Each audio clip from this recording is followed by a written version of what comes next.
Hey, Dennis with Dennis Hardwood Floors again. I told you I'd come back and show you how to rack out and install the hardwood. So I got started already. Alright, what we did is, you want to tighten your boards up, get them nailed up, get you a straight line. And you pop your line, get it straight. Once you get it straight, you can fill all your little, those can be filled in later. You don't have to do them right now. You can if you want. It's just up to you, you know. I found out that I think it's a little faster. Just go ahead and get the floor done. But you want to do this right here. You want to rack it out and you want to stair step it in, just like I did. That's what they call stair stepping, all the way down.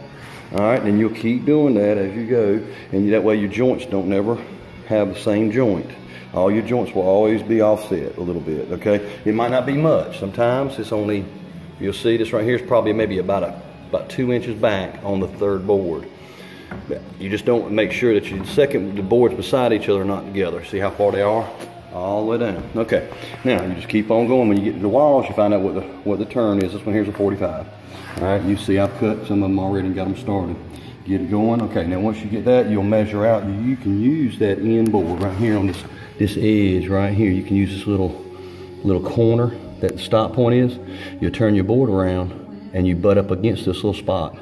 All right, get it? You can be off a 1/4 inch, an eighth of an inch, something like that. It doesn't have to be dead perfect, even with it. And if you can get close enough to see it, but you see right there on the edge of that, you just line that board up, just like so.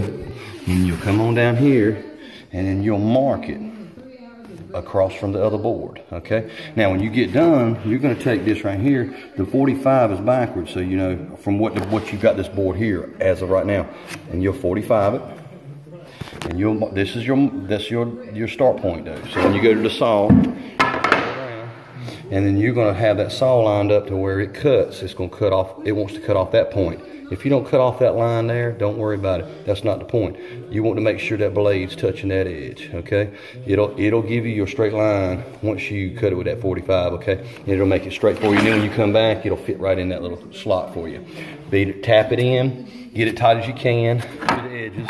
You want the edges tight, okay, before you start nailing. Because what you'll do is if you don't, you can see how clean those edges are. They're not all beat up, banged up. Well, if you get to beating and banging and you try to beat them too much, you can damage the wood on the edges. Now, this is a raw floor, so it's going to be re-sanded, so I'll be able to fix fill any, all this good stuff with putties and different things. So if I damage a few pieces, it's not going to be a major deal. But with pre-finish now, if you start messing with pre-finish, the whole different ball game. You got to be careful. If you tear it all to pieces, you might as well tear the piece of wood out and replace it. Because it's not, you can putty it a little bit, but they use the putties. All the putties are always not identical to what the wood is. Even though it'll say the same kind, sometimes it doesn't match perfect.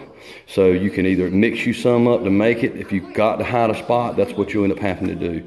But if you want to do it right, tap it up, get this crack tight, then put your staples in it. I use a pneumatic air gun. It's a staple gun, not a nail gun. They do have the nailers that shoot out your straight nails, okay? What they call cut nails, okay? What they call cut nails. Now these I use, and I like Bostik with the nails. The nails, to me, I think the Bostiks, they do have probably off-brand somewhere, but I've always used Bostik, and I feel like Bostik has done me right. And I stick with them, okay? This is a 2-inch staple. That's what they are. Holds 2 racks at a time. Drop them in there, lock it down, and she's ready for action, okay? Bostik, see there, look at Bostik. Okay, now different color, they're yellow actually. But I do have different guns and everything, and I find the one that I like the best. So anyway, I do like the Bostiks, pretty good.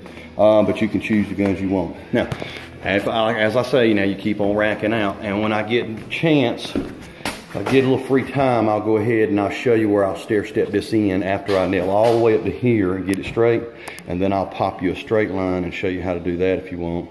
And then we can stair step that in and get it to line dead on, okay? All right, other than that, that's pretty much it. This is Dennis with Dennis Hardwood Floors. You guys take a look at it. I hope this will help you if you're trying to do it yourself. And if not, hey, look Dennis Hardwood Floors up online. You can give me a call, I'll come help you. All right, thanks a lot.